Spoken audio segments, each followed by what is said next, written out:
예, 그러면 지금부터 제2주제 발표 및 토론을 시작하겠습니다. 제2주제는 중대재해처벌법상 징벌적 손해배상 규정과 민사재판 실무상 쟁점이고, 여기에 대하여 한 분의 주제 발표와 이에 대한 세 분의 지정 토론으로 진행되겠습니다. 앞서 제1주제 발표 및 토론의 사회를 맡아주신 김홍영 교수님께서 제2주제에 대해서도 사회를 맡아 수고해 주시겠습니다. 그리고 제2주제의 발표자 및 토론자분들은 교수님께서 마찬가지로 간략히 소개해 주시겠습니다. 그럼 지금부터 교수님께 제2주제 발표 및 토론의 진행을 부탁드리겠습니다. 예, 김홍용 교수입니다. 예, 제가 2부도 진행을 맡도록 하겠습니다. 징벌적 손해배상 규정과 민사재판 실무상의 쟁점인데요. 먼저 토론자와 발표자 분들을 소개하도록 하겠습니다. 발표하시는 분은요, 서강대학교 법학전문대학원의 이창한 교수님이십니다.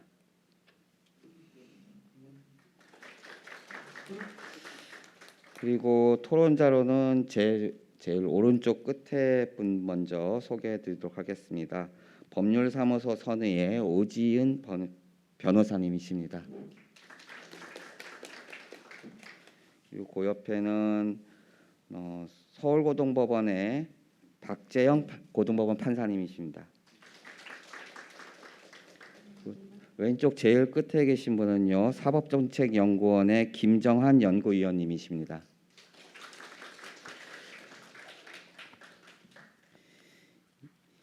예, 발표문이 좀 굉장히 내용이 또 길고 전문적인 내용이 많습니다만 잘 요약해서 발표해 주실 거라 믿습니다. 예, 이창현 교수님께 발표를 부탁드리도록 하겠습니다.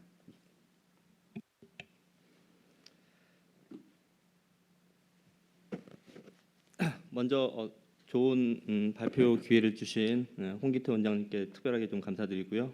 네, 우리 존경하는 김홍영 교수님이 좀 시간이 많이 지났다고 해서 요약해서 발표하라 해가지고 PPT 위주로 좀 설명하면서 말씀 올리겠습니다. 또 다른 세 분의 토론자께서 좋은 토론을 해주시기 때문에 그 부분에 대한 제가 답변을 드리면 아마 전체적으로 그 부분에 대한 발표가 충실하게 될 것 같습니다. 먼저 이제 중대재해처벌법의 제정 경위에 관련해서 특히 이제 체계 부분인데요. 이게 이제 어떤 대형 재난 사고가 수만이 발생했음에도 불구하고 그에 대한 어떤 대책이 실효성이 없었다라고 하는 관점 때문에 소위 말해서 산업안전보건법을 대체하는 어떤 중대재해처벌법이 제정되기에 이르렀습니다. 이 중대재해처벌법은 기본적으로 이제 경영 책임자, 해외 회사 법인의 어떤 실질적인 권한 있는 이 경영 책임자의 어떤 안전 체계 관리 체계 구축이라고 하는 부분들을 이제 요구하게 되는 부분이고요. 그래서 이 부분은 실제적으로 20대 국회 그 노회찬 의원이 한 발의안에서 시작을 해가지고 결과적으로 이제 21대의 법률로 제정되게 됐습니다. 그래서 이제 주요 저희가 이제 제가 담당해야 될 부분이 15조인데요. 15조가 이제 어떻게 이제 제정되게 됐느냐라고 하는 부분을 잘 살펴볼 필요가 있는 것이 우리 이제 오 변호사님도 나중에 토론하시겠지만 이 오배수를 어떻게 결정해야 되느냐라고 하는 부분에 대해서 법안 심사 과정에서도 상당한 논의가 있었습니다. 그래서 이 부분을 정확하게 이해하려면 이 심사 과정의 논의뿐만 아니라 미국에서의 논의도 좀 참고할 필요가 있겠습니다. 대표적으로 이제 21대 국회에서 배수에 관해서 3배 이상 10배 이하라고 하는 그 안이 하나가 있었고요. 5배 이상 소위 말해 상한이 없는 두 가지 안이 제출이 됐고, 이제 심사 과정에서 가장 핵심적인 논거로는 뭐냐면 통상적으로 징벌적 손해배상의 어떤 상한이 3배인데 이걸 갖다가 이렇게 이 5배 이상으로 가는 거는 좀 과하다라고 판단이 들어서 그래서 이제 5배 이하로 결정을 하게 되었습니다. 다만 이제 여기서 통상적인 3배가 아닌 5배로 올린 것은 결과적으로는 이제 중대재해를 예방하기 위한 입법자의 강력한 의사가 표명이 됐다고 볼 수가 있습니다. 그래서 이제 이 해당되는 부분에 대해서 이 수석 전문위원회 보고라든가 심사 보고라든가 공청회 그다음에 이제 여러 가지 이제 변협에서 입법 포럼에서도 보면은 결과적으로 이제 5배까지 가는 거는 좀 과하다라고 하는 부분들이 많이 제기가 됐었습니다. 그래서 이 부분 그래서 이제 제가 이제 이런 논의를 고려해 가지고 뒤에서 보겠지만은 5배수를 결정할 때 고의 또는 중과실을 구분해 가지고 고의의 경우에는 5배수로 하지만 중과실의 경우에는 3배수로 한다라고 하는 제안을 하게 되었습니다. 그다음에 그러면 이제 그 과정에서 이제 저희가 이제 그 이 중대재해처벌법 15조라고 하는 것은 징벌적 손해배상인데 그때는 이제 징벌적 손해배상의 어떤 입법론적 그 핵심적인 사항들은 미국입니다. 그래서 미국의 논의를 참고할 필요가 있는데 여기서 이제 그 유의해야 될 점은 미국의 이제 징벌적 손해배상이라고 하는 부분은 그러니까 여기서 그 실손해를 초과하는 저희가 전보적 손해배상 플러스 알파가 되는 그 부분들은 이제 통칭해서 징벌적 손해배상이라고 하는데 미국에서는 이제 판례에 의해서 소위 말해서 보통법상이라고 얘기하는데요. 그 판례에 의해서 이제 징벌적 손해배상이 인정되는 경우가 하나 있고 개별 주의 법률 또는 연방 법률에 의해서 뭐 3배라든가 이런 식으로 배액 배상을 명하는 경우가 있습니다. 그래서 이 두 가지 논을 종합적으로 고려해야지 우리의 어떤 징벌적 손해배상의 내용을 잘 이해할 수가 있습니다. 그래서 우리 용어상으로는 뭐 3배라든가 5배 이렇게 되면 무조건 다 징벌적 손해배상이라고 하지만 미국의 논의를 참고하게 되면 이거는 판례에서 인정하는 경우랑 그냥 법률에서 인정하는 경우를 나눌 수가 있는 겁니다. 그래서 그 부분은 이제 뒤에서 살펴보겠지만은 저는 이제 제조물 책임법이라든가 중대재해처벌법 같이 이렇게 인신손해를 내용하는 부분은 판례에서 인정하는 부분이다. 그리고 우리가 나머지 저희가 이제 현재 상으로는 특별법에서 인정되는 징벌적 손해배상은 총 18개입니다. 18개인데 앞에서 말씀드린 제조물 책임법과 중대재해처벌법을 제외한 나머지 16개 법률에서는 넓은 의미에서 경제적 불법 행위라고 볼 수 있는 부분들입니다. 그래서 그런 좀 구분을 해가지고 이해를 하시면 좋을 것 같습니다. 첫 번째 이제 보통법상 징벌적 손해배상은 기본적으로 이제 어떤 제재 기능이 전면적으로 드러나는 부분이라서 결과적으로는 이거는 뭐 이중처벌 금지라든가 여러 가지 어떤 준형사적 성격 때문에 위헌성 논란이 많이 제기되고 그래서 징벌적 손해배상이 과도한 경우에 뭐 적법적자 원칙에 위배되느냐 마느냐의 문제 이런 부분이 제기가 되는 것이고 그래서 예외적인 조치이기 때문에 고도의 비난 가능성이 있는 행위가 요구가 됩니다. 그래서 가장 대표적으로는 이제 멜리스, 악이라든가 의도적 무시라고 하는 두 가지 요건들이 기본적으로 요구가 되게 됩니다. 그다음에 이제 사용자의 징벌적 손해배상 책임이라고 하는 부분들도 기본적으로 이제 예방 기능의 관점에서 인정하고 있다. 어떻게 보면 이제 피용자가 잘못한 부분에 대해서 사용자가 왜 책임을 져야 되느냐라고 하는 그런 부분에 대해서도 미국에서는 대체적으로 인정을 하고 있다라는 점도 주의하실 필요가 있겠습니다.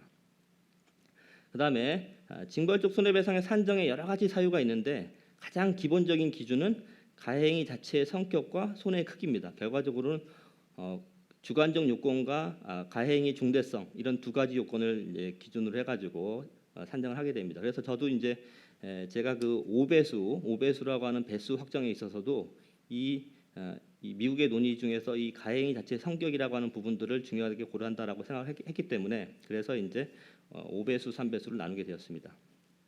또 하나 형사 제재와의 관계.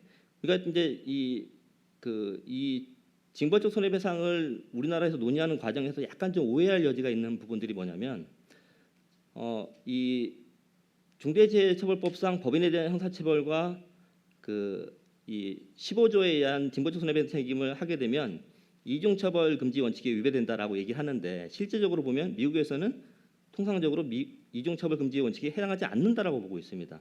그런 부분들을 이제 조금 부각화시킬 필요가 있고 그렇게 해서 어떻게 이제 그걸 정당화시키느냐? 이거는 형사제재와 민사제재를 구분하는 것이다. 그래서 이제 이 징벌적 손해배상이 형벌적인 성격을 가지고 있지만 그래도 민사적인 구제 수단의 범주에 들어가기 때문에 어떤 엄격하게 어떤 이중처벌 금지라든가 뭐 형법에서의 증명에 관한 어떤 합리적 의심이 없을 정도의 증명이라고 하는 부분을 이 대다수의 판례가 요구하지 않고 있습니다. 그런 부분들도 좀 주의하실 필요가 있을 것 같습니다. 그다음에 두 번째가 이제 재정법상 배액배상이라고 하는 부분들인데요. 이것이 이제 아까 제가 말씀드린 우리나라 특별법상 16개 대부분의 경우에 해당하는 경우라고 보시면 될 것 같습니다. 그래서 제재 기능이 약화돼서 위헌성 논란이 적다. 전보 기능의 보완과 독자적 예방 기능이다. 그래서 이제 결과적으로 뭐냐면 전보적 손해배상이 불충분하기 때문에 그런 부분들을 보완하기 위해서 하는 부분이다라고 하는 부분입니다. 그래서 이 재정법상 배액배상은 어떤 민사적인 부분과 관련해서 이해할 수 있는 것이 위약벌입니다. 위약벌. 예를 들어서 법률에 의해서 2배 또는 3배 배상을 한다라고 하는 부분하고 당사자가 합의에 의해서 또는 2배, 3배, 10배까지도 할 수 있다라고 하는 부분 이런 관점에서 이해하시면 될 것 같습니다. 그래서 민사에서 실손해를 초과하는 2배 배상 또는 3배 배상이 한다고 해가지고 그것이 무조건 이 제재다라고 볼 수는 없다. 그리고 민사에서도 그런 부분이 충분히 인정될 수 있다라고 하는 점을 좀 감안하시면 좋을 것 같습니다. 그래서 실제로 이제 재정법상 배액배상은 대부분의 이코노믹 토어트라고 해가지고 넓은 의미에서 경제적 불법 행위로 볼 수 있는 부분들입니다. 그 다음에 배상 범위는 뭐 기본 여기서 배상 범위라고 하는 것은 대체적으로 평균적으로 말씀드리는 겁니다. 대부분의 경우에 3배 배상, 소송 비용, 합리적 변호사 보수가 포함이 됩니다. 그래서 여기 주의하셔야 점은 소송 비용과 합리적 변호사 보수가 포함이 된다라고 하는 부분이에요. 그러니까 미국에서는 기본적으로 소송 비용하고 변호사 보수는 각자 부담하는 원칙입니다. 그래서 그런 부분에 대한 예외라고 하는 측면에서 이 배액 배상이라고 하는 것이 손해 불충분성을 보완하고 그다음에 불완전 집행을 보완하는 이런 측면이 있다라고 하는 부분이라서 특히 이제 이 배액 배상의 경우에는 아까 말씀드린 판례에 의한 어떤 징벌적 손해배상과는 달리 이 제재 기능이 전면적으로 드러나는 것은 아니다라고 볼 수가 있습니다. 그래서 배액 배상액이 어느 정도 조금 상당하다고 해가지고 아까 말씀드린 징벌적 손해배상 같이 적법자 원칙이 위배되는 그런 문제는 상당히 적게 됩니다. 그래서 그 부분은 이제 미국의 논의를 참고해 보면 가장 결정적으로 제시된 논거가 뭐냐면 페어 노티스라고 합니다. 즉 법률에 의해서 몇 배 이내에서 할 수 있다. 법률에 의해서 소송 비용과 합리적 변호사를 볼 수 있다라고 하는 부분이 공지가 되는 거니까 그 한도 내에서 결정하고 또 하나 그 배수를 결정하거나 이런 부분들을 법관이 결정하는 거예요. 그런 측면에서 상당히 상당한 규모 어느 정도 예측 가능성이 보장된다라고 하는 측면이 아까 말씀드린 이 보통법상 징벌적 손해배상은 차이가 나는 겁니다. 특히 이제 보통법상 징벌적 손해배상은 배심원이 결정을 하는데 나중에 제가 이제 그 맨 마지막에 우리 미국의 징벌적 손해배상과 이 우리나라의 예를 비교할 때 그 파트에서 한번 보여드리겠지만 상당한 차이를 보이고 있습니다. 그래서 그런 부분들도 좀 감안하시면 이해할 때 좀 도움이 될 것 같습니다. 그래서 이제 우리나라 이 3장의 그 어떤 징벌적 손해배상의 현황이라고 하는 부분은 우리나라의 어떤 현재 특별법상에 있는 18개의 어떤 법률을 구분하는 방법 중에 하나로서 제가 제시해봤습니다. 현재 이제 물론 제가 이제 예전에 이제 법무부에서 민법개정위원으로 활동을 했었지만 그때도 이 어떤 이 민법에서 징벌적 손해배상을 인정하는 부분들은 아직 좀 시기상조다라고 해서 받아들이지 않았습니다. 그래서 결과적으로는 이제 실손해배상이라고 하는 원칙을 기본적으로 고수하고 있기 때문에 개별 사안별로 필요가 있는 사안에 대해서 특별법으로 정하자라고 하는 그런 부분들을 이제 이 관철이 돼가지고 하고 있습니다. 그래서 그런데 그것들을 다 어떤 통일된 원칙으로 이제 이해할 수 있는 것이 아니고 제가 볼 때는 보호법익의 내용에 따라서 이원화해서 이해하고 그것에 맞춰서 어떤 미국의 논의를 좀 참고해야지 정확하게 좀 우리가 법 해석을 할 수 있다라고 생각을 했습니다. 그래서 인신침해를 내용으로 하는 어떤 재정물 책임과 중대재해처벌법 같은 경우는 보통법상 징벌적 손해배상인데 그런데 이제 이걸 갖다가 이제 그 곧바로 도입하기가 어려우니까 아까 말씀드린 것처럼 캡을 씌워가지고 3배나 5배로 한 겁니다. 그러니까 이거는 그 부분을 조금 감안하시면 좋을 것 같고 기타의 경우에 어떤 광의의 경제 불법 행위는 미국의 재정법상 배역배상과 똑같습니다. 거의 그 뭐 3배 배수라든가 2배 배수라고 하는 부분들 다 똑같고 다만 이제 차이는 뭐냐면 뭐 소송 비용이나 이런 게 하는 건데 우리나라는 소송 비용을 그 부담을 해주니까 그런 차이는 없는 겁니다. 그래서 그런 부분도 이해하시면 좋을 것 같고 그 다음에 이제 배수 부분인데요.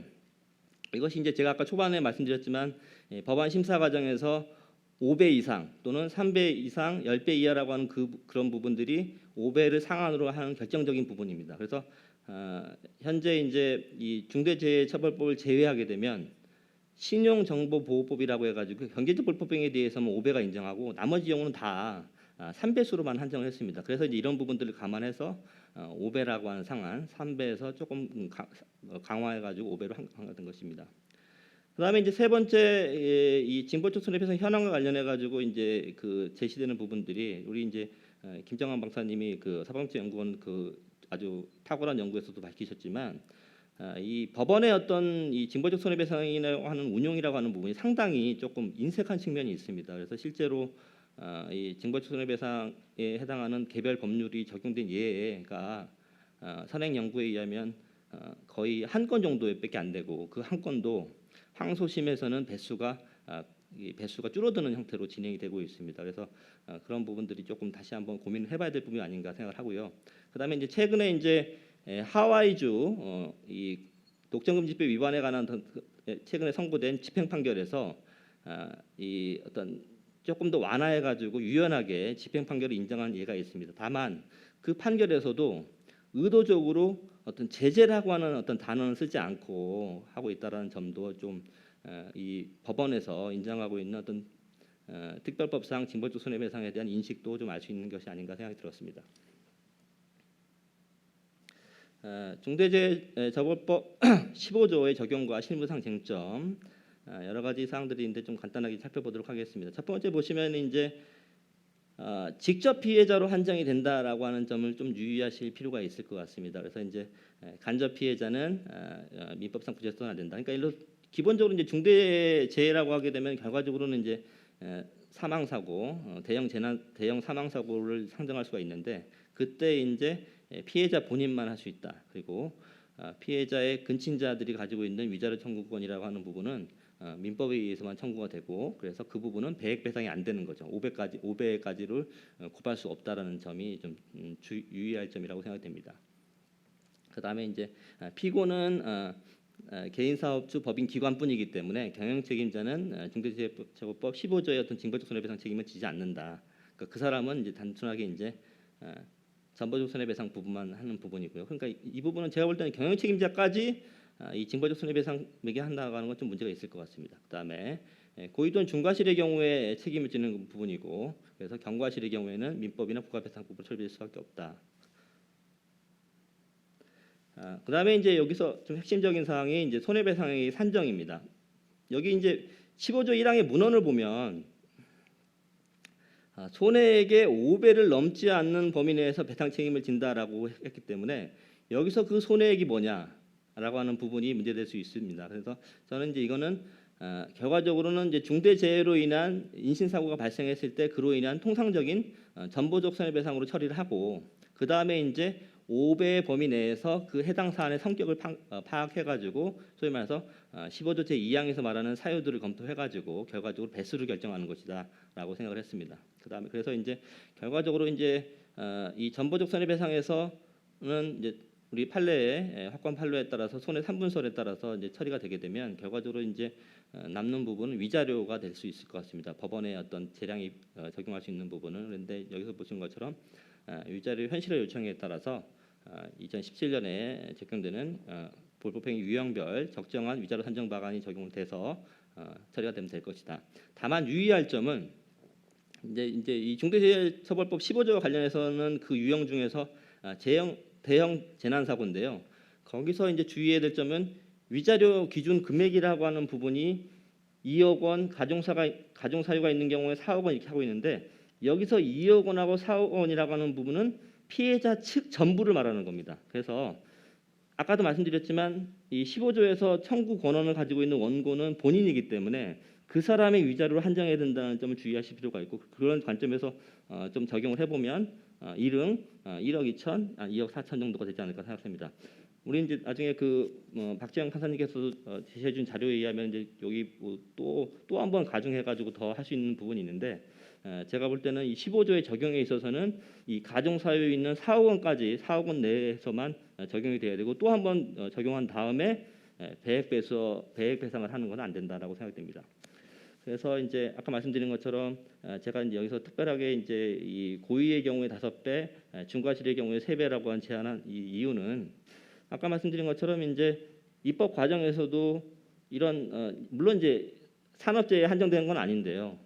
제가 이제 이 발표를 맡고 나서 이제 리서치를 계속 해보다 보니까 입법 과정에서 이제 어떤 그 이 산업재해라든가 이런 부분에 대해서 징벌적 손해배상을 한 예가 없다라고 해서 이제 그 어떤 미국 문헌들을 찾아보 리서치를 해보면 이 부분에 딱 맞는 케이스를 찾을 수는 없었습니다. 그러니까 그런 것처럼 조금 이 부분이 조금 애매한 그런 상황에 있다는 점도 하나 있었고, 그 다음에 이제 아까도 말씀드린 것처럼 입법 과정에서 여러 가지로 이제 어떤 이 오배 배상까지 가는 부분에 대해서 좀 논란이 있다라고 하는 부분을 저의 관점에서 좀 최소화하기 위해서 이 고의라고 하는 어떤 이 주관적 요건의 기준에 의해서 좀 구분해 본 부분이 제 어떤 제안인 겁니다.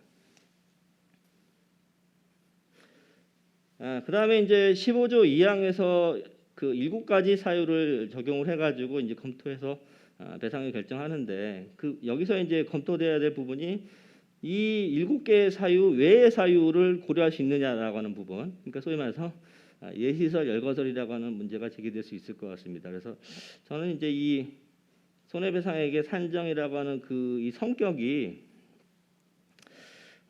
상당히 이제 어떤 위자료의 산정 그런 부분하고 되게 좀 그 유사한 부분이라서 다양한 사정을 고려해가지고 결정하는 부분이라서 이것이 이제 꼭 엄격하게 열것으로 갈 필요는 없다라고 생각을 해서 저는 이제 예시설에 입각해서 좀 할 수 있다라고 했습니다. 그래서 물론 이 부분에 대해서는 여러분도 뭐 조금 이 중대재해처벌법에 대해서 좀 리서치 해보시면 아시겠지만 현재 이제 좀 많은 좀 충실하게 논의가 되고 있지는 않습니다.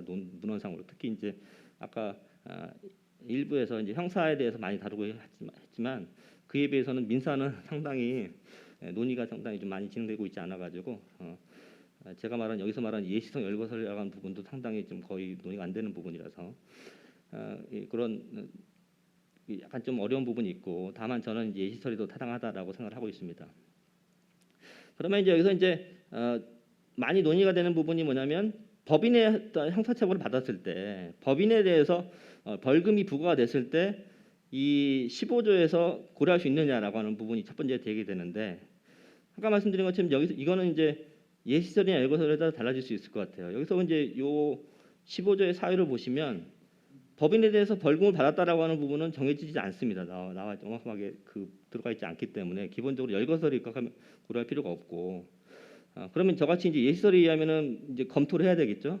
그런데 이제 저는 이제 여기서 어떤 생각을 했냐면 이 중대재해처벌법에 의해서 15조에서 우리가 법원을 통해 가지고 만들어진 어떤 그 결과물, 그 손해배상액이라고 하는 부분이 이 소위 말해서 미국 보통법상 인정하는 징벌적 손해배상하고는 차이가 있기 때문에 이 법인에 대해서 벌금 부과한 부분을 고려할 필요가 없다, 심플하게 그렇게 생각을 하게 됐습니다. 그다음에 이제 논의사항으로 이제 피해자가 다수인 경우에 결과적으로 이제 중대재해라고 하는 것은 다수의 사망자가 발생한 경우를 상정하기 때문에 그런 경우 어떻게 되느냐라고 하는 문제가 제기될 수 있는데, 이것도 이제 그 곧바로 적용하기 어려운 게 미국에서는 징벌적 손해배상이 엄청 크기 때문에 이제 피해자가 다수인 경우에 이걸 감액해야 되느냐 말아야 되느냐 논란이 제기되는 거거든요. 그런데 이제 우리의 경우에는 그런 문제는 없을 것 같다라는 생각이 들었습니다. 그래서 아마 마지막에 제가 이제 미국의 예랑 우리나라 예를 좀 대비해서 보여드릴 예정입니다. 중대재해처벌법 15조의 적용 관련해서는 증명 책임, 증명의 정도라고 하는 문제가 제기되고 있습니다. 그래서 이제 불법행위 성립 요건, 그다음에 이제 위자료 증액 사유, 배수 확정 사유 같은 것도 원고가 적극적으로 주장 입증해가지고 하는 것이 필요하다라고 말씀을 드렸고, 그다음에 이제 증명의 정도와 관련해서는 민사 제재이기 때문에 민사상법에 일반 적용되고 그래서 고도의 경향성으로 충분하다라고 했습니다. 그러니까 다만 여기서 이제 주의해야 될 점은 이 중대재해처벌법 15조라고 하는 것이 미국의 보통법상 징벌적 손해배상이기 때문에 어떤 그 준형사적 처분, 형사적 성격이 가지고 있기 때문에 뭐 합리적 의심이 없는 정도라고 할 것이냐 하는 정도의 증명이라고 요구할 것이냐라고 하는 문제가 제기되는데, 아까도 말씀드린 것처럼 우리의 경우에 어떤 이 15조라고 하는 것은 5배를 산정해서 제한하고 있고, 그리고 그 손해라고 하는 부분을 법원이 합리적으로 어떤 이 재량을 행사해가지고 정하기 때문에 합리적인 범주 내에서 하기 때문에 오히려 이 민사 제재로서의 이 민사소송법의 일반 원칙을 적용하더라도 큰 문제가 없다라고 말씀드릴 수가 있겠습니다.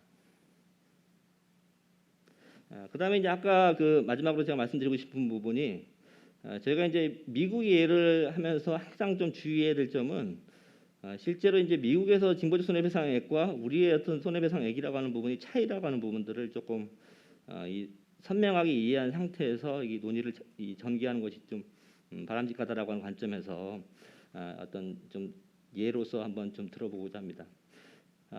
물론 이제 이 일본에 아까도 말씀드린 것처럼 미국에서 어떤 산재 사고가 나가지고 얼마 배상하느냐라고 하는 부분을 조금 정확하게 찾을 수는 없었기 때문에 최근에 아주 좀 많이 이슈가 된 그 사건을 좀 제시해 보면 이제 이 존슨앤존스 베이비 파우더의 이제 텔컴 파우더라고 하는 부분을 이제 어렸을 때부터 계속해서 사용해가지고 그래서 그 이제 난소암이 발병해서 고생하다가 62세에 사망한 사건에 대해서 이 텔컴 파우더 사건은 제가 이제 발표문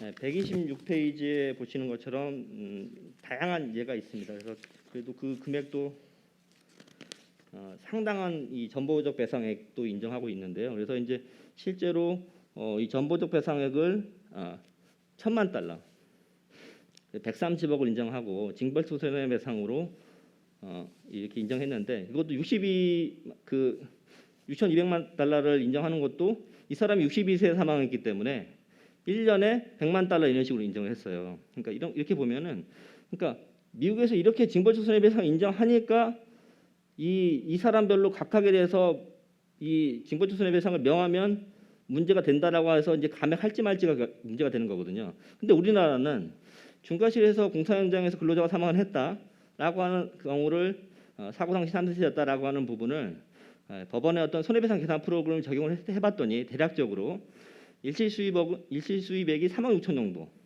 그리고 위자료라고 하는 것이 아까 말씀드린 것처럼 이 중대 재난 사고에서 가중 사유가 있다라고 했을 때 4억 원을 기준으로 해가지고 피해자 본인의 어떤 그 액으로 2억 4천만 원을 적용했을 때 대략 한 6억 원 정도가 나옵니다. 6억 원 정도 나왔을 때 제가 아까 말씀드린 것처럼 이 중과실의 경우에는 저는 이제 이 손해배상액 상한을 3배로 했기 때문에 한 18억이 나오는 거예요. 그러니까 이런 부분을 이 사람이 10명 있다고 해서 했을 때 이 소위 말해서 해당되는 법인에 대해서 50억의 어떤 벌금이 부과되고 10사람이 중과실로 해서 사망을 해가지고 180억을 했다라고 상정했을 때 제가 볼 때는 이거 그냥 가면 될 것 같아요. 그냥 이 법인에 대해서 벌금을 받았다라고 하는 부분을 전혀 고려할 필요 없이 가도 된다. 왜냐하면 아까 말씀드린 것처럼 어떤 이 상한이 결정되어 있고 이 법관이 어떤 합리적 재량을 통해 가지고 전보적 손해배상을 산정한 부분이 있기 때문에 그것을 갖다가 N배수해서 처리하면 되지 않나라고 생각이 들었습니다. 네, 이상으로 제 발표를 마치도록 하겠습니다. 예, 감사합니다. 예, 토론 순서는 자료집의 순서대로 하도록 하겠습니다. 박재영 판사님께 먼저 부탁드리겠습니다. 네, 안녕하십니까. 서울고등법원 박재영입니다. 제가 애초에 지정 토론 수락할 때는 이 정도 규모일 거라고는 상상도 못하고 왔는데 1세션 중간에 사정상 좀 늦게 도착했는데 이렇게 많은 분들이 보고 계신다는 것에 제가 올 곳이 아닌 곳을 잘못 왔구나 이런 생각이 지금 아주 지금 마음이 불안하기 짝이 없습니다. 그래서 그런 상황에 지금 정신적 충격을 지금 먹고 있다는 점을 전제로 좀 들어주시면 감사하겠습니다. 이게 저를 아마 지정 토론으로 초청하게 된 계기는 제가 그때 민사의 언론부에 근무할 때 작년에 그때 상당히 그게 그 뒤에 되게 떠들썩했던 것 같은데 정청래 의원 대표 발의했던 언론중재법 개정안에 징벌적 손해배상 규정을 이제 도입하기로 하는 언론중재법 개정안에 관한 언론중재위원회 토론회가 있었는데 그때 지정 토론을 아마 참석한 것을 어떻게 간사께서 찾아내시고 저를 아마 초청하지 않는가 싶습니다. 그래서 그 연장선에서 지금 말씀드리는 부분의 한 대부분은 아마 그때 말씀드린 내용하고 거의 비슷합니다. 예.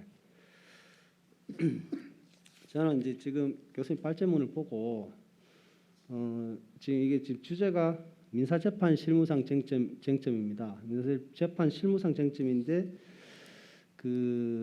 그래도 저기 종래 이제 징벌적 손해배상에 관한 뭐 연구는 많이 지금 국내에서 축적돼 있고 실제 개별 법률에서 이제 2011년 이후에 여러 개별 법률에서 계속 도입되고 있는데 거기에 관해서 일단 좀 의견을 좀 말씀드린 뒤에 지금 여기서 문제되는 저기 중대재해처벌법상의 이 조문에 관해서 제 또 입장을 한번 말씀드려 보겠습니다.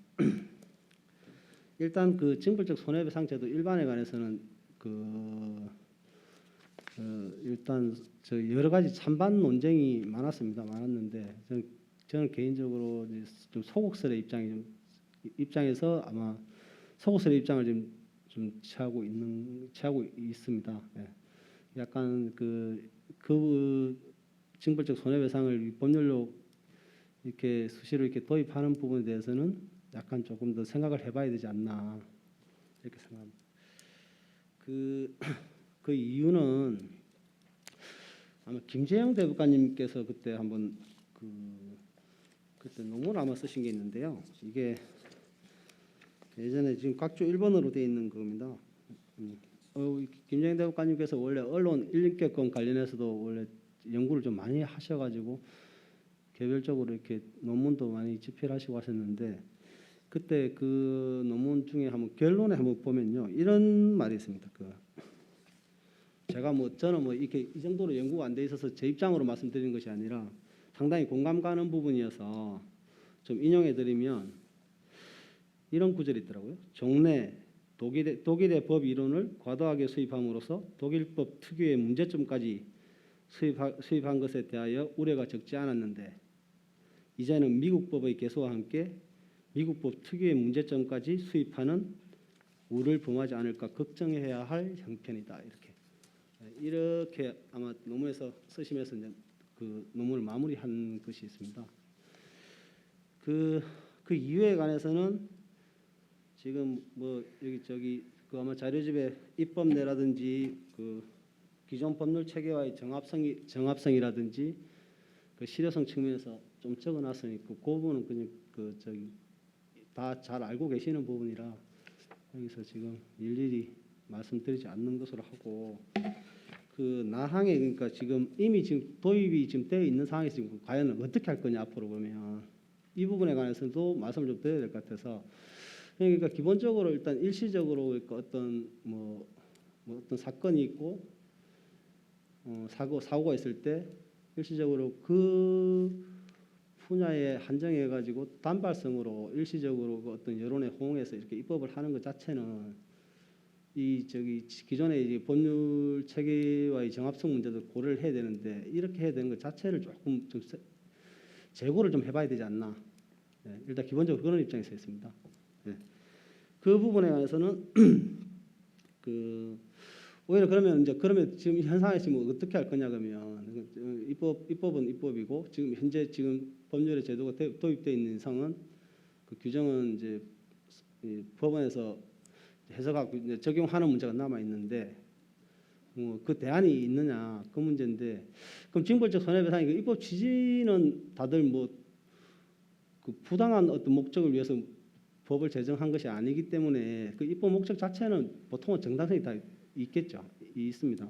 있는데 이제 그게 과연 적정한 방법이고 그게 어떤 다른 이익들과의 어떤 균형이 맞느냐 그런 여러 가지 좀 생각해야 될 부분들이 좀 있거든요.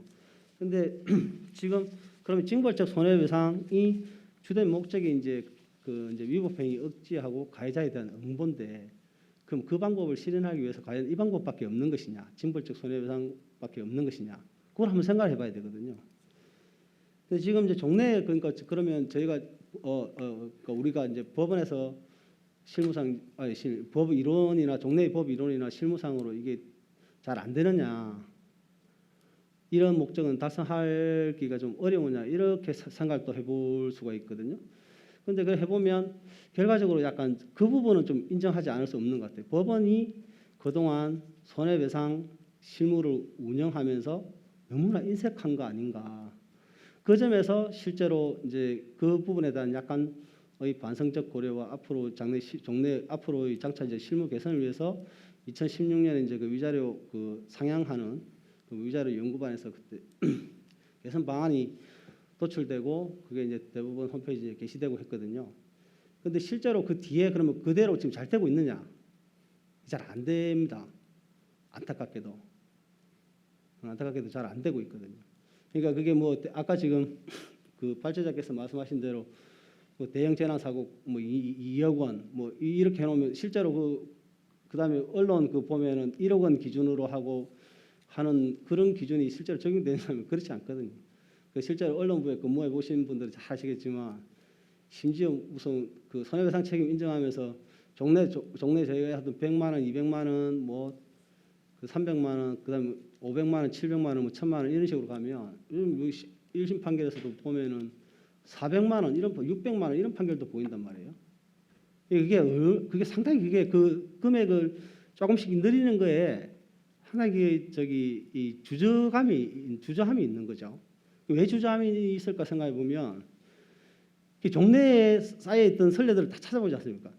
그냥 하는 것이 아니거든요. 감각상으로 자기 감각상으로 그 기준 어떤 기준을 정해가지고 이 사건은 얼마 해야 얼마 하고 그 다음 사건은 또 얼마 하고 이렇게 임기응변식으로 이렇게 정하는 것이 아니라 기존의 선례들을 다 찾아보고 맞춰서 하는데 그게 안 바뀌는 이상은 실제로 법관이 그걸 사건이 왔을 때 그 어떤 사건에 특수하게 이렇게 뭐 돌출성 동키호테 판결식으로 이렇게 뾰족하게 튀어나오게 판결할 수가 없는 거거든요.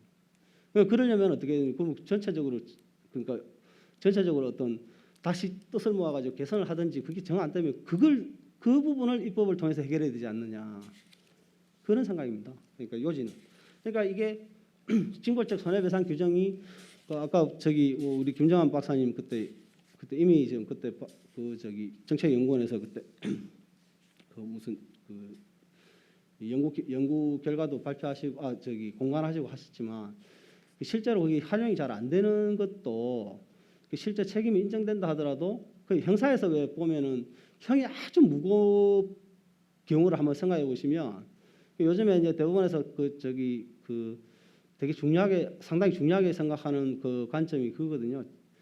재형 균형, 재와 형별이 균형이 맞아야 되는 재형 균형이 있고 자기 책임질 만큼 책임져야 책임주의 원칙. 이게 되게 중요한 부분이거든요. 그 두 가지 관점에서 보면 아주 그 형이 세게 만들어 놓으면 더더구나 범죄 그러니까 공소 사실을 유죄로 인정하는데 아주 합리적 의심의 정도를 갖다 높이 잡을 수밖에 없는 거죠. 그러니까 마찬가지로 민사에서도 이렇게 징벌적 손해배상 규정이 있으면 이거 잘 활용하면은 뭐 잘 되겠다 이렇게 싶을지 모르겠지만 더더구나 법관은 더 신경 쓸 수밖에 없는 재판부 입장에서는 더 주저하게 되고 소극적일 수 있는 것이죠. 그러니까 결국은 이 문제를 만약 해결하려면 저는 뭐 개인적으로 생각하는데 위자료를 좀 상향할 필요가 있잖아요. 실제로 근데 보면 우리나라 불법행위 손해배상 채무불이행 손해배상 변론을 하더라도 위약금 채무불이행 손해배상 별 문제가 안 되는 것이 위약벌이나 요새 위약금 약정금이기 때문에 그건 문제가 별로 크게 되지는 않거든요. 근데 불법행위는 이 재량적인 부분이 위자료가 재량된 부분이 법관의 재량이 따라서 이게 증감될 수 있는 위자료가 있고, 근데 재산적 손해배상은 피해자한테 너무나 많은 증명 책임을 부담해야 되거든요, 피해자가. 근데 거기에 비해서 실제로 인정되는 손해는 그게 성공하면 자기 손해 본 것만큼 받고 실패하면 못 받는 거거든요. 근데 그 위자료의 이제 보충적 기능을 보충적으로 운영하고 있습니다만 그 금액의 인정도 사실은 너무 조금 약간 좀 인색한 거 아닌가. 왜냐하면 실제로 본인이 그것을 그 당시에 만약 불법행위 책임 인정될 경우에 실제로 본인이 어떤 움직이고 뭐 이동하고 시간과 노력과 어떤 기회비용 이게 손실을 생각해 보면 실제로 그 손해배상이 그 정도가 돼야 되는지에 대해서는 저는 상당히 실무상 이때 재판하면서 계속 의문이더라고요. 좀 더 해줘야 되는 거 아닌가 이런 생각이 드는데 실제로 뭐 근데 그걸 판사 개인 혼자서만 그걸 바꿀 수는 없는 거 아니겠습니까? 그런 문제가 항상 있는 것 같고 그래서 어찌 보면 위자료의 좀 보충적 기능도 좀 활성화할 필요가 있는 것 같고 안 되면 정 안 되면 이 부분을 그 이렇게 개별 법률식으로 이렇게 도입하는 것도 또 생각을 좀 더 재고를 해야 되지 않지 않는가 일반적인 조항도 한번 생각해 볼 필요가 있는 것 같고 그리고 예를 들어서 이게 지금 그러니까 아까 말씀드린 재형 균형이나 이제 책임주의 관점에서 보면 이 관점에서 보면 아까 형사적으로 이제 그 처벌하고 하는 거는 이제 지금 제1 세션에서 이제 말씀 다 나눴었지만 그 부분이 아마 좀 그 운영하는데 아마 상당히 좀 앞으로 뭐 그거는 이제 재판 내를 통해서 이제 확립돼 갈 수밖에 없을 것 같은데요. 그 지금 이게 그와 또 별도로 손해배상을 만약에 하게 되면 그 손해배상을 그 피해자가 가지고 가지 않습니까? 그 손해배상액을 그 피해자가 가지고 가는데 피해자가 그 돈을 왜 가져가야 되는지에 대해서 좀 생각을 좀 해봐야 되거든요. 그 개별 법률로 만약에 이렇게 도입을 해놓으면 그러면 그 법률이 그 징벌적 손해배상 규정을 두지 않는 그 다른 영역에서는 아까 말씀드린 그 사례에 보면은 6억 원인데 이게 도입된 영역에 대해서는 18억 원을 가지고 가는 게 납득이 잘 되십니까? 그런 것도 생각하지 않을 수가 없는 거거든요. 그런 측면이 있는 것이고 그러니까 결국은 좀 일반적으로 만약에 그게 정 필요하다 그러면 일반적으로 좀 위자료 기능을 좀 대폭 보충적 기능을 대폭 활성화시키는 그런 쪽으로 좀 생각을 좀 더 강구해야 되지 않는가 이렇게 일시적으로 이렇게 이 단발성으로 이렇게 할 일은 아니지 않는가 싶습니다. 네. 그리고 예. 그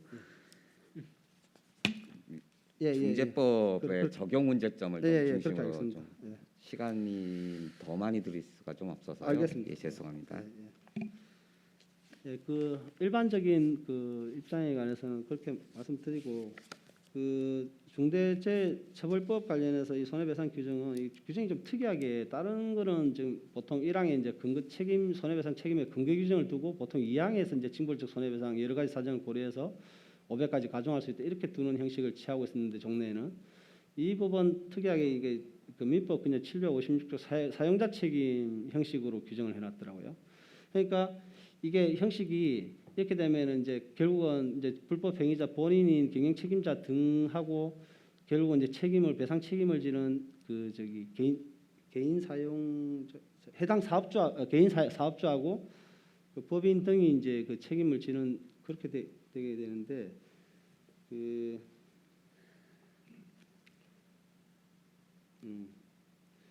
이게 지금 이렇게 이제 그 사용자 책임 규정 형식을 질 때 이 손해액은 그러니까 위자료도 과연 그러니까 약간 좀 해석상 물론 지금 이제 법문상으로는 아마 그렇게 보이는데 위자료도 산정을 한 다음에 다시 곱하기 5배 이하 이렇게 하는 것인지 그게 좀 약간 좀 잘 납득이 잘 안 되더라고요. 근데 이게 다른 규정들 보면은 그렇게 해석되지 않을 여지가 있는 징벌적 손해배상의 다른 이 규정들도 있거든요.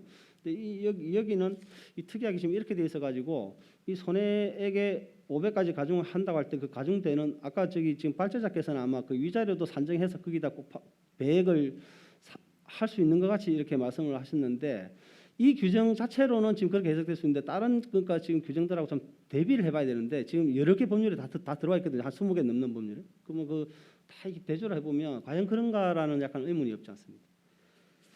그다음에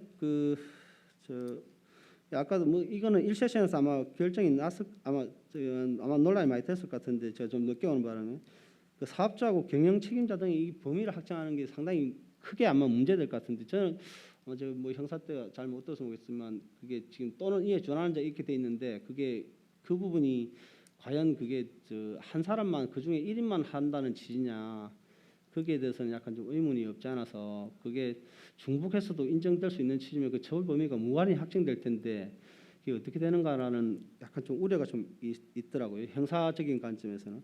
민사에서도 마찬가지로 여기에 지금 불법 행위자 본인은 어차피 지금 이 규정에 따라서 책임을 지는 것이 아니라 불법 행위 책임을 질 수밖에 없는 거거든요. 고의 과실이 요건인데 여기는 고의 중과실이 요건이 되는 거는 사업주하고 개인 사업주와 법인 등의 책임의 발생 요건인 거죠.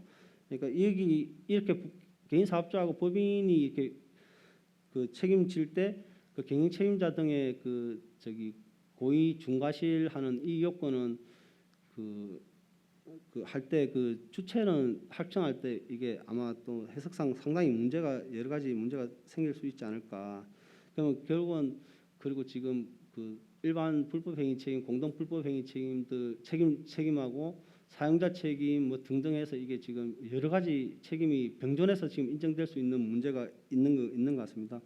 이 부분에 관해서는 뭐 소송물이라든지 뭐 처분권주의나 변론주의 뭐 여러 가지 이 문제들이 좀 생길 수가 있는데 그 부분은 뭐 기존의 판례와 그 법 이론과 그 판례와 실무에 따라서 다 해결될 수 있지 않을까 싶습니다. 네.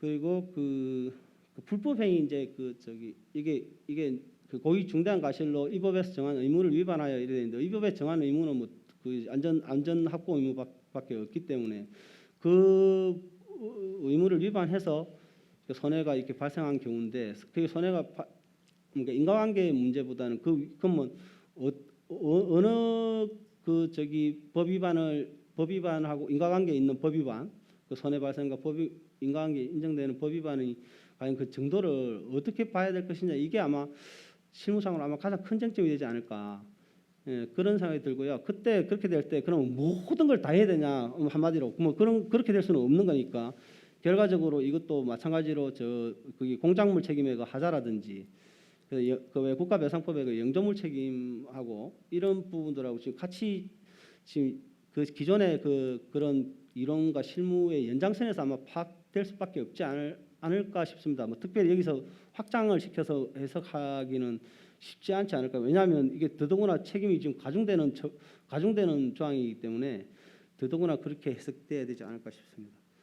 네, 그런 의미에서 아마 이미 대법원 판례에서도 대법원 판결에서 도입된 핸드룰 핸드 공식 이른바 핸드 공식이 여기도 아마 적용될 수 있지 않을까 싶습니다. 네.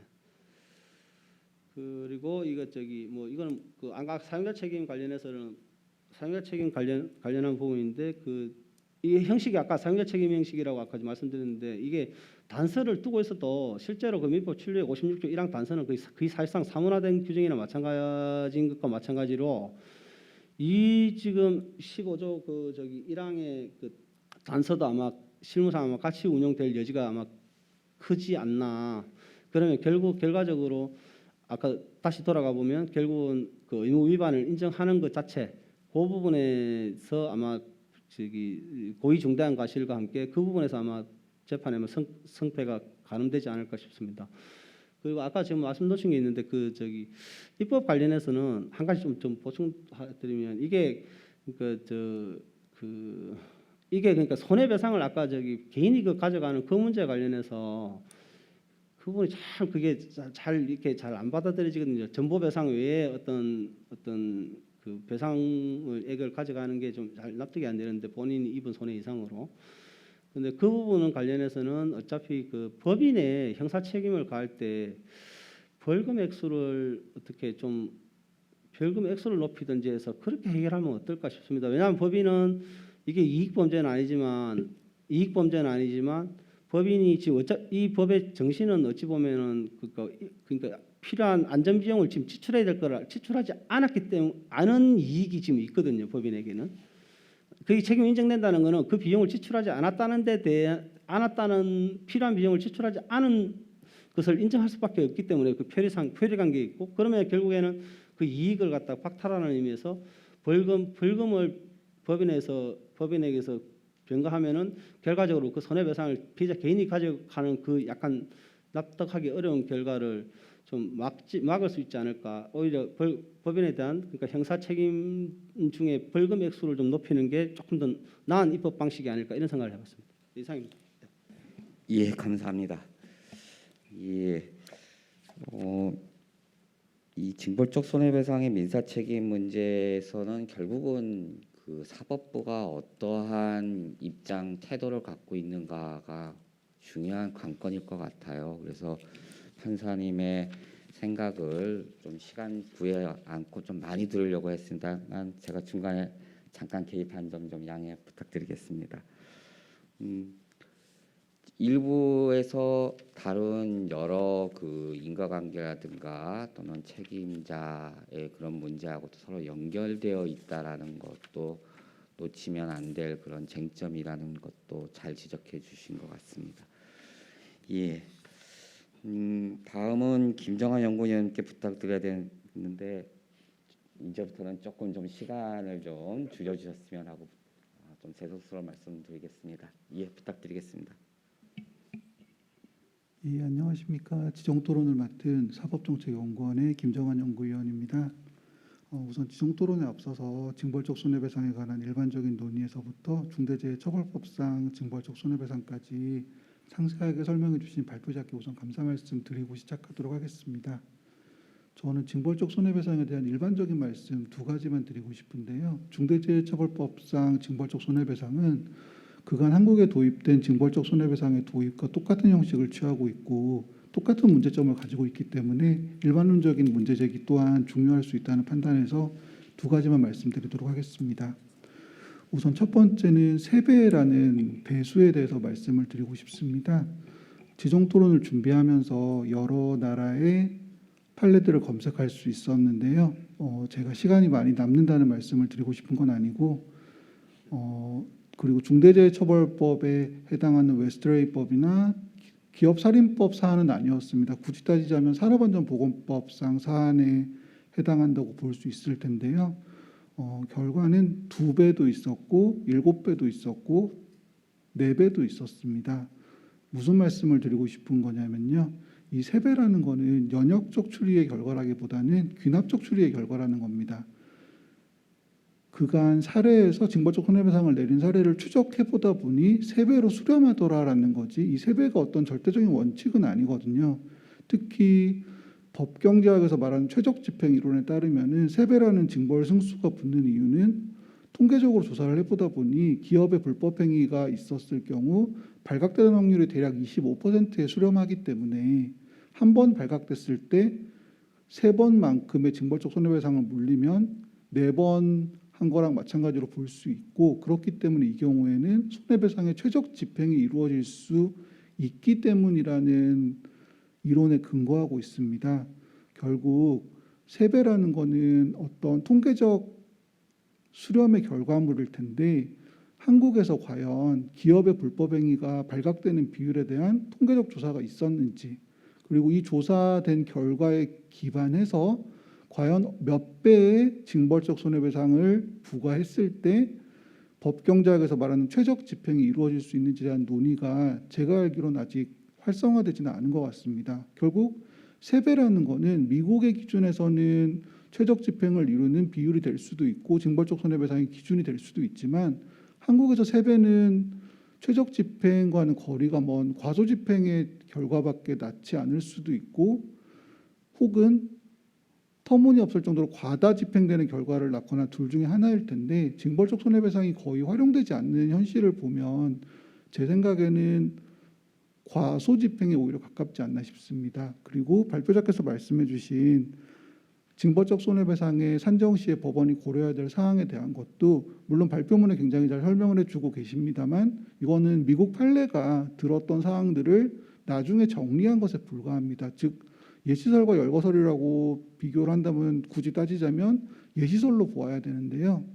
문제는 이게 한국의 상황에서도 그대로 맞아 떨어지는 산정 기준일까라는 점입니다.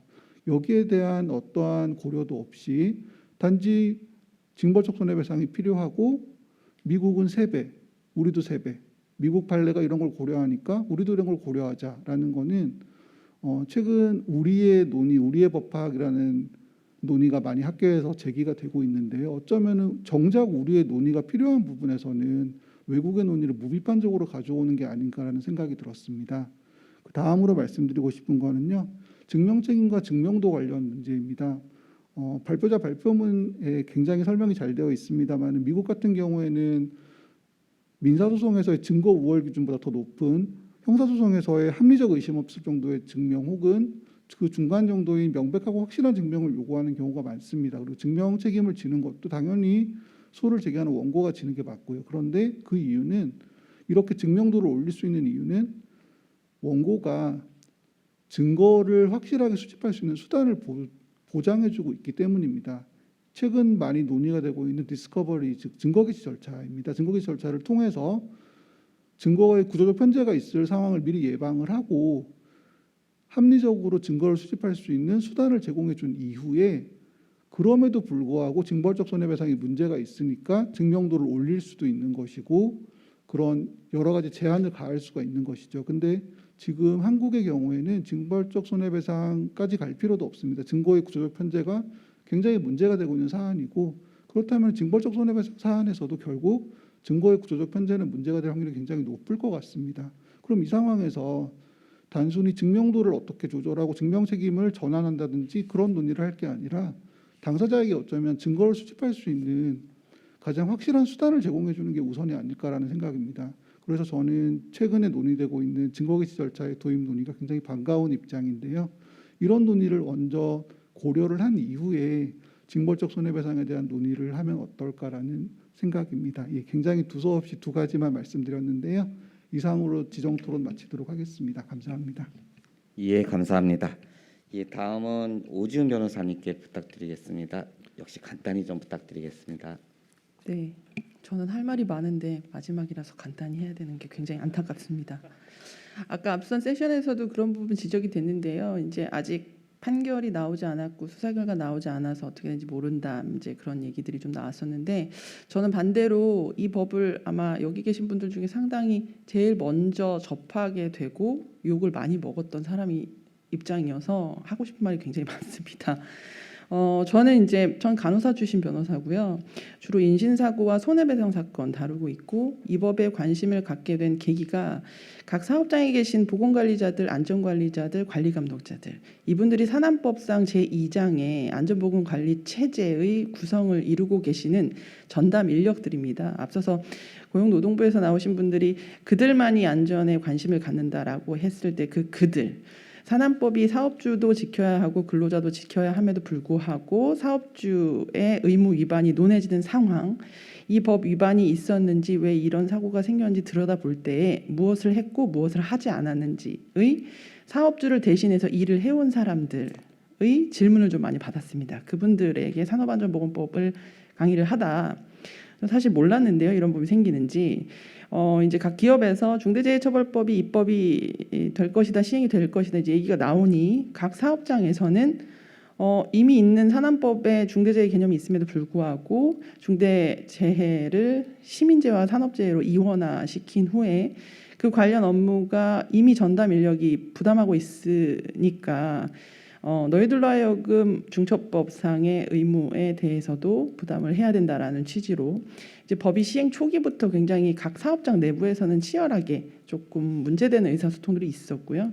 그 과정에서 이제 저한테 질문을 하시는데 제가 법을 볼 때마다 제가 이제 아는 게 많지 않아서 뭘 명확하게 설명해 드릴 수 있는 방법이 없더라고요. 그래서 이제 찾아보기 시작하고 공부를 하다 이 자리까지 오게 되었는데요. 일단 저는 중처법 15조에 보면 조항 제목 자체가 징벌적이라는 단어 없습니다. 그런데 이제 징벌적이라고 보여지는 부분들이 있다는 점이 좀 특징이라고 볼 수 있는데요. 앞부분은 짧은 시간 주셨지만 앞부분은 전보 부분에 대해서 손해배상의 원래의 목적인 전보 부분에 대해서 제가 경험한 변호사로서 당사자로서의 부분만 간략하게 말씀드리고요. 뒷부분은 이제 발표해 주신 교수님 의견에 고견에 제가 이제 감히 몇 마디 좀 첨언하는 것으로 대신하겠습니다. 일단 중처법이 만들어지기 전에도 피해자 측은 손해배상 청구를 할 수 있었습니다. 있었음에도 불구하고 소송이 어렵고 아까 이제 그 판사님께서도 말씀해 주셨는데 피해를 당한 건 나지만 입증도 배상도 그걸 변호사를 찾아가서 소송을 하는 것도 그 모든 과정을 견디는 것도 피해자 측이 해야 되는 겁니다. 그러다가 인신사고의 경우에는 3년에서 5년 코로나 시기를 거치면서 한 5년 가까이 걸리고요. 인신사고니까 감정 절차 개입되면 감정병원을 지정하는 데만 8개월에서 1년 정도 걸렸고요. 이제 최근에 전문심리위원제도 생기면서 전문심리위원 의견 받는데 한 4, 5개월 정도 걸리더라고요. 이제 이런 부분들이 있기 때문에 이미 집에서 가장이 주로 이제 산재 사고가 많이 있었으니까요. 산재를 중심으로 말씀을 드리면 집에서 가장은 죽었는데 돈은 없고 당장 먹고 살아야 되는데 이제 피해를 전보받을 가능성이 없기 때문에 그래서 그 합의 절차 자체가 가능했었습니다. 다층적인 의미요. 위로금의 의미와 또 회사나 관리 감독자의 형사 절차의 감경 요건으로서 반영되기 위한 의미, 그리고 그 이후에 법리적으로 가능한 손해배상 청구 소송을 하지 않는 조건으로 합의 절차가 진행이 됐었는데요. 중처법 시행 이후에는 이 15조 내용으로 인해서 아마도 이제까지는 합의가 됐던 사건들이 합의가 되지 않을 가능성이 정말 많고, 저한테 오시는 분들 중에 상당 부분 제가 많이 돌려보내드립니다. 만약에 이렇게 소송을 하다가 우리가 죽거나 다쳤지만 피해를 전보받아야 함에도 불구하고 나중에 소송 비용을 물어낼 수도 있으니 소송은 포기하시고 원만하게 합의하시는 게 좋겠다라고 얘기했던 부분들이 전혀 먹히지 않아서 손해배상 사건이 굉장히 많아지고 길어질 거라는 생각이 좀 듭니다. 그게 좀 걱정이 많이 되고요. 일단 좀 구체적으로 보면 저도 좀 많이 떨리는데 목소리가 좀 떨리는 것 같습니다. 중대재해처벌법 적용 여부에 따라서 손해배상 범위 좀 달라질 수 있다는 거 아까 판사님께서 잠깐 지적해 주셨는데요. 그렇기 때문에 결과적으로는 이건 기업의 입장에서 중대재해처벌법이 적용이 되느냐 안 되느냐에 따라서 그 징역형 그리고 벌금형 부과 그리고 법인 자체에도 벌금형이 부과될 수 있기 때문에 이 중대재해처벌법 적용 가부에 관해서 굉장히 치열하게 다툴 수밖에 없을 것 같고요. 그렇게 된다고 하면 손해배상의 범위가 굉장히 많이 달라지는 문제가 생길 수 있다고 생각이 됩니다. 그리고 아마도 중대재해처벌법이 있음에도 불구하고 이 법에 의한 처벌을 하기 어려운 사례도 아마 생길 수밖에 없을 텐데요. 그건 이제 우리 법조인들의 입장이고, 그러면 피해자 측의 입장에서는 실제로는 피해에 관해서 달라지는 것이 아님에도 불구하고 법 적용 여부에 따라서 피해자가 실질적으로 감수해야 되는 부분이 늘어나는 것처럼 인식되게 하는 효과를 가질 수도 있을 거라고 봅니다. 그리고 만약에 심급별로 판단이 다르게 될 경우에, 형사재판 1심에서는 중대재해처벌법상의 의무 위반으로 인한 손해가 인정이 됐는데 2심에서 반대 결과로 인해서 인정이 되지 않을 경우에 그에 관한 민사상 손해배상 책임 범위는 형사재판 결과에 따라서 불안정한 것이 될 수밖에 없고요. 지금도 민형사 같이 진행될 경우에 어쨌든 민사가 더디게 진행되는 부분이 있지만 이 경우에는 범위 자체가 달라질 수밖에 없다는 부분이 더 큰 불안정한 요소로 작용할 것 같습니다. 그리고 전보되기까지의 소요되는 기간이 또 장기화될 거라고 예상이 되고요. 이를테면 아까 말씀드린 것처럼 중대재해처벌법 적용 자체만으로 회사 측에 상당히 부담이 되기 때문에 굉장히 치열하게 입증을 하게 될 것입니다. 그리고 이제 이전에 합의가 가능했던 것은 기존의 산업안전보건법 체제 내에서는 무엇을 어떻게 해야 내가 법적으로 안전하고 문제가 되지 않을 수 있다라는 게 하위 법령까지 체계적으로 다 규정이 되어 있는 상태였는데요.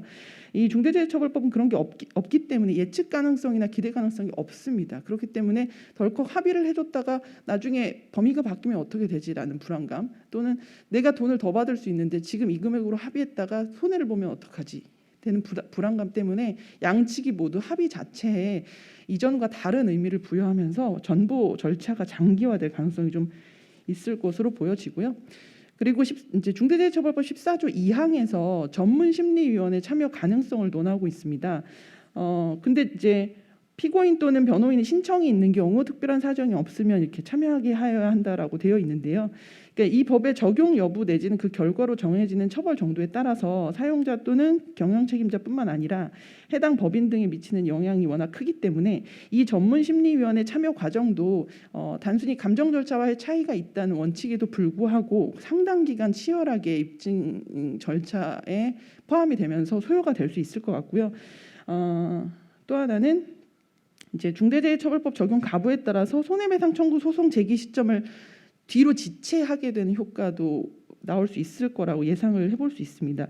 그러니까 피해자 측에서는 이 법이 적용이 되면 받을 수 있는 손해배상의 범위가 5배까지 증가될 수 있다는 점을 고려하지 않을 수가 없기 때문에요. 이 법 적용이 되는지를 지켜봤다가 소송을 차후에 제기하게 되는 것이죠. 그러면 그 관련 부분들 이제 손해배상에서 혹시라도 그 안전보건 체제 내에 담당자 분들이 공동 피고의 적격을 갖게 된다라고 하면 상당 기간 수년에 걸쳐서 법적인 불안정한 지위에 놓이게 된다는 게 문제입니다. 그리고 이 중대재해처벌법이 중대산업재해뿐만 아니라 중대시민재해에 관한 부분도 포함하고 있기 때문에 지금 현재에도 일하다가 죽거나 다치는 부분에 대해서 안타까운 점은 이해하지만 일정한 월급을 받고 정해진 업무를 하고 있는데 지나다니는 모든 일반 시민에 대한 부분에서까지 혹시라도 내가 법적으로 불안정한 부분을 감수해야 되는 것은 아닌지, 방어해야 되는 것은 아닌지 이런 불안감이 좀 있을 수밖에 없고요. 그리고 그 외에 이제 그 14조 2항상의 전문심리위원제도 말고요. 일반적으로 지금도 그냥 일반적인 민사 사건, 인신 사고의 경우에도 신체 감정, 진료 감정을 하고 그 다음에 그거에 대해 사실조회 회신을 하고 거기에 납득하지 못하면 전문심리위원제도를 하고 해서 이 사실관계 확정, 피해 부분을 확정하는 데만 해도 2년이 넘게 걸리기도 하기 때문에 이제 14조 2항에서의 전문심리위원 참여 말고 민사상 손해배상 소송에서의 전문심리위원 참여도 그로 인해서 더 장기화될 수 있겠다라는 얘기를 좀 드릴 것 같고요. 발표문에 대해서 간단히 말씀드리면 이제 그 중대재해처벌법으로 인해서 원고가 제한되는 부분이 있지만 아마도 이제 이 법이 시행이 되고 나면 중대재해처벌법으로 인한 지정된 원고 말고 손해 3분설에 따라서 각자 다른 원고들이 일반 민사상의 손해배상을 굉장히 적극적으로 청구하는 경향을 보일 수도 있다고 생각이 좀 되고요. 그렇기 때문에 일반 민사법리에 의한 손해배상 청구 소송이 되기 때문에 그럴 경우엔 직접 피해자 상속인을 넘어서는 원고들이 이제 소송에 참여할 가능성이 좀 있는 것입니다. 그리고 이미 발생한 악결과를 근거로 산업안전보건법을 비롯한 안전보건에 관한 관계법령상의 의무 등을 토대로 한 이 앞선 세션에서도 안전보건 관계법령의 범위에 대해서 굉장히 수범자 입장에서 명확하지 않다는 점이 문제라고 이제 의견이 나오기도 했었는데요. 이런 의무를 토대로 해서 이 형사 절차에 주목을 하고 있다가 그 각각의 주의의무 내지는 형법상 업무상 과실 등에 대해서 적극적으로 민사상 손해배상 청구를 하게 될 가능성이 높아 보인다는 의견을 좀 드리고 싶고요.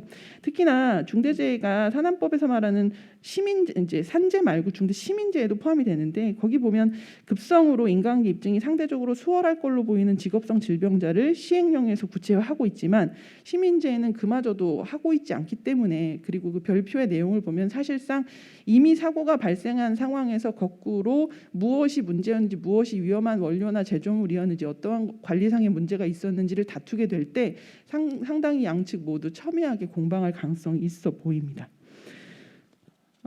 그리고 이제 이전에는 각 담당자들에 관한 부분을 사측에서 이제 인정을 하고 문제 해결을 모색하는 등의 과정이 있을 수 있었는데요. 그 법 시행 이후가 되면 이 적용만으로 회사 자체가 지금 망할 수도 있는 상황에 놓일 수 있기 때문에 사업주나 경영책임자 개인의 징역형, 재산형을 포함한 처벌까지 고려해야 되는 상황에서 과연 그 각 담당자들, 그 안전보건에 관한 업무를 실질적으로 전담해서 처리했던 그 사람들에 대한 법적인 불안감 또는 실제 분쟁 과정에 휘말렸을 때 문제 해결에서 얼마나 같이 공방을 해줄 것인지에 관한 문제도 좀 말씀을 꼭 드리고 싶고요. 교수님께서 인과관계에 관해서 조금 인정하는 게 이제 쉽지 않을 것 같다라고 말씀을 좀 해주셨는데요. 저는 좀 다르게 일단은 이제 이 중대재해가 발생한 상황 이후에 이 법 적용 또는 산업안전보건법 등등의 이제 법 위반을 문제 삼게 되는 상황에서 형사가 아니라 일반 민사상의 인과관계를 개연성만으로도 인정할 수 있다는 법리상으로도 충분히 인과관계 인정을 하는 거에 있어서는 별 무리가 없을 거다. 그렇기 때문에 그 부분 자체도 굉장히 치열하게 다툼이 있을 것이라고 생각이 좀 되고요. 그리고 그 교수님께서 그 예시설로 보셨는데요. 배상액을 정할 때 고려해야 될 상황. 이제 저는 이제 반대로 이게 징벌적이라고 논해지는 것처럼 회사 측 특히나 사업주 측에는 굉장히 좀 부담감으로 작용할 수 있다는 점을 고려를 할 때는 열거설이 좀 적정하지 않을까. 그 외에는 사실 제일 좋은 것은 이거보다는 좀 더 명확한 기준이 좀 있어서 실제로 전보받는 측에서도 이제 배상을 해주는 측에서도 예측 가능한 정도로 뭔가 기준이 좀 나왔으면 하는 생각을 드리고요. 그리고 이제 그 중과 실은 3배, 고의 5배라고 이렇게 딱 정하기보다는 아직 이제 명확한 기준은 없지만 기준이 사실 마련된다 하더라도 구체적인 사건에 따라서 이건 좀 달리 볼 수도 있고, 최근의 문제점 중에 하나가 소송에 이겨도 변호사들은 성공 보수를 받지 못하고 실제 당사자들은 집행을 할 수 없는 경우가 있습니다. 회사가 망해버리면 이게 다 이제 실질적인 전보로 이어지지 못하는 부분들이 있기 때문에 이제 징벌적 손해배상이라는 규정을 도입한 취지를 충분히 감안하더라도, 그래서 이 법 자체에서 여러 가지 고려를 하도록 열거적으로 규정을 한 것이 아닐까라고 저는 이제 그렇게 생각을 해봤고요. 그 손해배상의 감액 필요성에 관해서 그런 취지에서 이제 실제로 피해자들이 정말로 전보를 받을 수 있는 가능성을 좀 높이고 그 과정에서 불필요한 소모를 좀 줄이기 위해서 이런 부분들을 좀 종합적으로 고려해서, 만약에 구체적인 관계에 따라서 감액이 만약에 필요하다고 하면 뭐 절대적으로 감액이 절대 안 된다라고 꼭 규정해 놓을 필요는 없지 않을까, 그런 이제 생각을 좀 해봤고요. 징벌적이라는 단어가 따라 붙는 것처럼 이 자체가 좀 제재의 의미를 좀 포함하고 있다라는 부분에 있어서도 좀 교수님과 좀 다른 의견을 덧붙이면서 저는 여기까지 하겠습니다. 예, 감사합니다.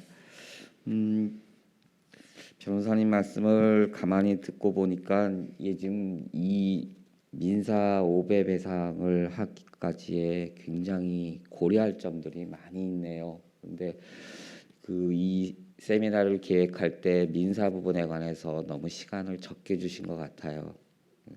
그래도 우리가 너무 많이 시간이 지났으니까 플로에서 혹시 토론자나 발표자께 질문하실 분 있으시면은 한두 분만 받도록 하겠습니다. 없으신 걸로 알고 그냥 넘어가겠습니다. 온라인 연결에서는 민사 쪽에서는 질문이 없으셔가지고요. 그리고 아마 지금 이제 민사의 배상과 같은 경우는 앞으로 시작할 부분에 관한 분위기를 연구계와 그다음에 사법부, 그다음에 변호사에서 좀 이렇게 그 분위기를 말씀해 주시는 그런 시작이라고 그렇게 이해해 주시는 게 어떨까 생각이 듭니다. 그래서 발표하신 교수님께서는 좀 가벼운 마음으로 좀 마무리를 해주시는 게 더 어떨까요? 뭐 굳이 꼭 집어서 네. 네, 알겠습니다. 말씀하실 것까지는 없으실 것 같습니다. 좀 네. 이렇게 반대되는 견해도 네. 시작이니까 네. 나올 수 있을 거다 그런 생각이 좀 듭니다. 부탁드리겠습니다. 진짜 우리 그 세 분 토론자분 너무 좋은 지적 잘 들었고, 제가 이제 나중에 이제 좀 더 다듬어서 발표를 할 때 이런 여러 가지 사항들을 잘 고려해서 하도록 하겠습니다. 이제 좀 제가 아까 우리 박 부장님 뭐 얘기하셨지만은 이제 제가 이제 2016년에도 그 가습기 살인죄 사건 관련해 가지고 제가 이제 사법정책연구원 발표도 했었어요. 그때도 이제 제가 말씀드린 게 뭐였냐면, 이제 이 손해전보의 어떤 전보적 손해배상이 충실하게 전개되지 않고 있다라고 하는 부분을 말씀을 드렸고, 그래서 이제 그 부분 연장성산해서 이제 위자료 상향 방안이 확정이 됐는데, 그게 이제 또 아까 말씀드린 것처럼 법원에서 잘 적용이 안 되고, 그 다음에 이제 뭐 징벌적 손해배상이라고 하는 것도 어떻게 보면은 누적된 어떤 불만들이 이게 다 어떤 있어가지고 그런 부분들을 이제 일반법으로 적용하기 어렵지만 특별법에 적용하게 되면 그런 입법 취지를 반영해서 어떤 점진적인 어떤 발전을 해 나가야 되는 거거든요. 근데 이제 그걸 너무 이제 법원에서 이렇게 조금 너무 엄격한 잣대를 대다 보니까 그게 이제 점진적인 발전이 안 되고 이렇게 좀 정체되어 있는 것 같습니다. 그래서 우리 우리 김정환 박사님하고 오 변호사님들 혹시 좋은 의견 제시해 주셨는데, 이제 어떤 이게 하나의 계기라고 생각이 됩니다. 이제 제가 아까도 말씀드렸지만은 제가 이제 발표 준비하면서 논문들을 찾아보지만 민사 같은 경우는 많이 좀 제대로도 낸 상세한 논의들이 없어서 이런 부분들을 이제 하고, 더 나아가서 이제 실제 사건이 적용이 되면서 어떤 세부적인 사항들이 더 이제 좀 더 논의가 되면서 더 발전할 수 있지 않을까 생각됩니다. 네, 감사합니다. 예, 이창현 교수님 감사드립니다. 예, 지금까지 오랜 시간을 같이 참석을 해주시고 온라인으로 연결해 주셔서 감사드리겠습니다. 굉장히 시간이 많이 지체되었는데요. 그만큼 중대재해처벌법에 관한 형사 민사의 재판실무상의 쟁점에서 고려할 점, 고민할 점이 굉장히 많은 것이 아닌가라는 것을 반증한다 생각됩니다. 예, 여러분께 거듭 감사의 말씀을 드리고 마치도록 하겠습니다. 감사합니다.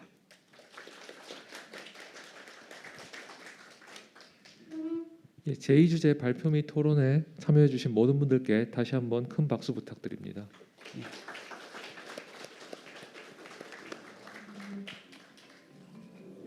예, 이상으로 오늘 공동학술대회를 모두 마치도록 하겠습니다. 오늘 학술대회에서 논의된 소중한 의견은 우리 법원이 재판 실무에서 중대재해처벌법을 적절히 해석하고 적용하는 데 매우 큰 도움이 될 것으로 생각됩니다. 긴 시간 함께 하시며 자리를 빛내주신 여러분께 깊은 감사의 말씀드립니다. 감사합니다.